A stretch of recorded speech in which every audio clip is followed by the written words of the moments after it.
डीमार्टला गेले की असं वाटतं ना, खूप साऱ्या वस्तू घरी घेऊन जाव्या, पण आपण नॉर्मल फॅमिली लोक किती विचार करतो, त्यात त्या बायका फारच विचार करतो ना.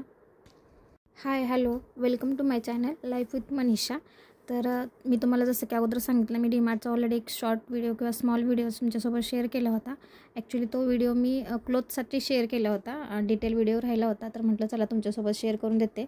विथ प्राईज व्हिडिओ आहे आणि तुम्ही पाहू शकता इथे मी जसं डीमार्टमध्ये एंट्री केली की पहिला पूजेच्या साहित्यासाठी गेले. म्हणजे आता दिवाळी येते तर लक्ष्मीपूजन वगैरे किंवा काय आपल्याला नवीन वस्तू भेटतात का पाहायच्या होत्या.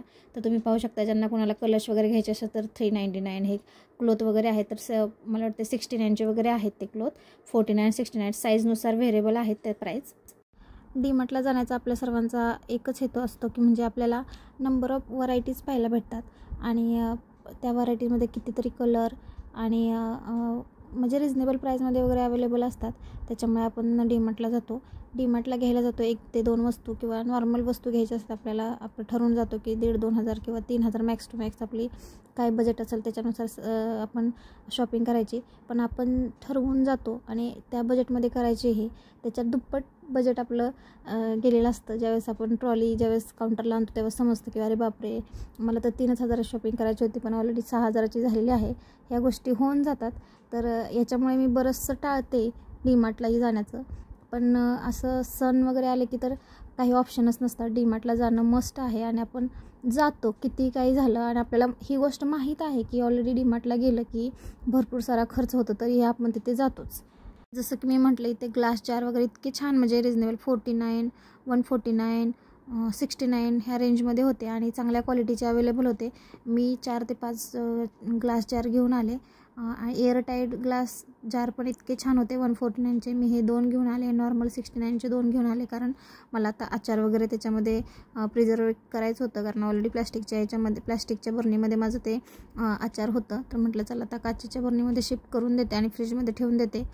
आणि ज्यावेळेस आपण या भांड्यांच्या सेक्शनला किंवा ते सिरॅमिकचे बाऊल वगैरे आहेत त्या सेक्शनला गेलो की असं वाटते जे आवडेल ते घ्यावं, जे आवडेल ते घ्यावं. म्हणजे बऱ्याच गोष्टी असा होतच नाही की आपल्याला आवडत नाही. आपल्याला खूप साऱ्या गोष्टी आवडत असतात आणि आपल्याला सगळं काही घ्यायचं असतं. पण आपण आपल्या बजेटनुसार आपल्याला हवं त्या गोष्टी चूज करतो, सिलेक्ट करतो आणि त्याच्यानुसार ते आपण घेऊन जातो. असो, सगळंच काय आपल्याला वन टाईममध्ये घेणं पॉसिबल नाही, पण आपण डीमार्टला हे रेग्युलर जातच असतो.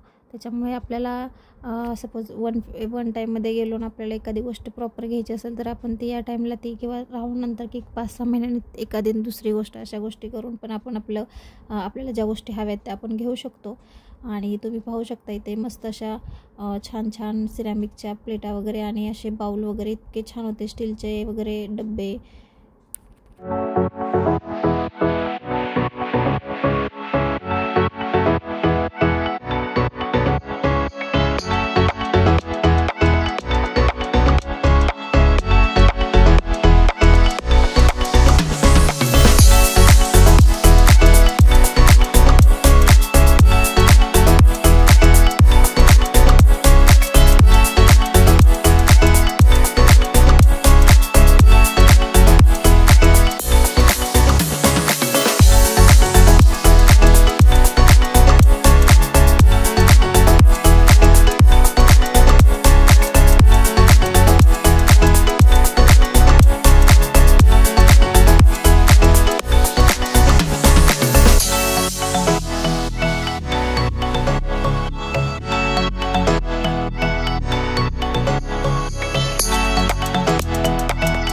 अशा पद्धतीने दिवे वगैरे इतके सुंदर आणि वेगवेगळ्या कलरचे आणि वेगवेगळ्या साईज आणि तुम्ही त्याची डिझाईन पाहू शकता. वेगवेगळ्या डिझाईनचे अवेलेबल होते आणि प्राईस 21 वगैरे नॉर्मल प्राईस होती आणि मोठी साईज घेतली तर 99 वगैरे होते. असे वेगवेगळ्या टाईपचे वेगवेगळ्या प्रकारचे दिये होल्डर होते. दिया आपले नॉर्मल दिया जो ठेवतो त्याचे होल्डर वगैरे, तर ते पण अगदी छान आपण घेईल असं रेंजमध्ये 39, 29, 169, 130 या रेंजमध्ये अवेलेबल होते. रेडीमेड रांगोळी छाप वगैरे पाहिजे असेल तर 99ला. नॉर्मल असे काही 100लाच भेटतात बाहेर. आपण कुठे घेतात तर 100ला असतात. ती वस्तू इथे 99ला होती. आणि बऱ्याच गोष्टी आम्ही जशा शॉपिंग केल्या आणि आमची शॉपिंग होत आहे ते तर समोर लक्षात आलं की उटणं वगैरे अवेलेबल होतं. मी पटकन अशा उटण्याच्या पुड्या घेतल्या.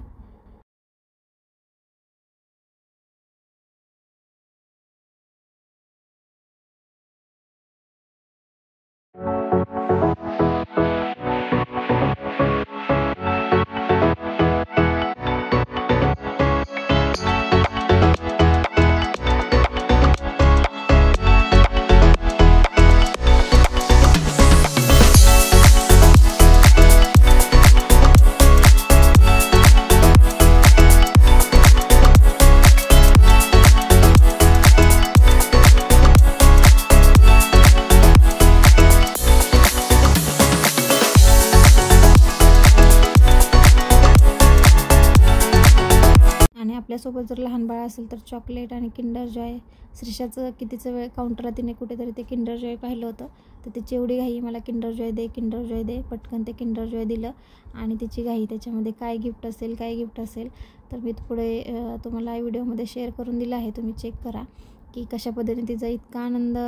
तिचं स्टाईल होतं की माझ्या चॉकलेटचं आणि किंडर जॉयचं पहिलं बिल करा. काउंटरला जाऊन ती सांगत होती, मॅम बिल असं म्हणत होतं. त्यांना इतकं हसलो आम्ही त्यावेळेस. गाडी येईपर्यंत मी आणि श्रीषा डीमार्टच्या गेटला थांबलो होतो. तिथे या मावशी मस्त अशा दिवे वगैरे घेऊन बसल्या होत्या आणि त्या मला म्हटल्या, ताई घ्या ना काहीतरी. मग मी म्हटलं ठीक आहे द्या. मग त्यांनी मस्त असे लक्ष्मीची पावलं आणि हे मस्त असं दियाचं स्टँड किंवा दिया होल्डर वगैरे दिलं. खूप छान प्राईजमध्ये बसवून दिलं त्यांनी मला ते.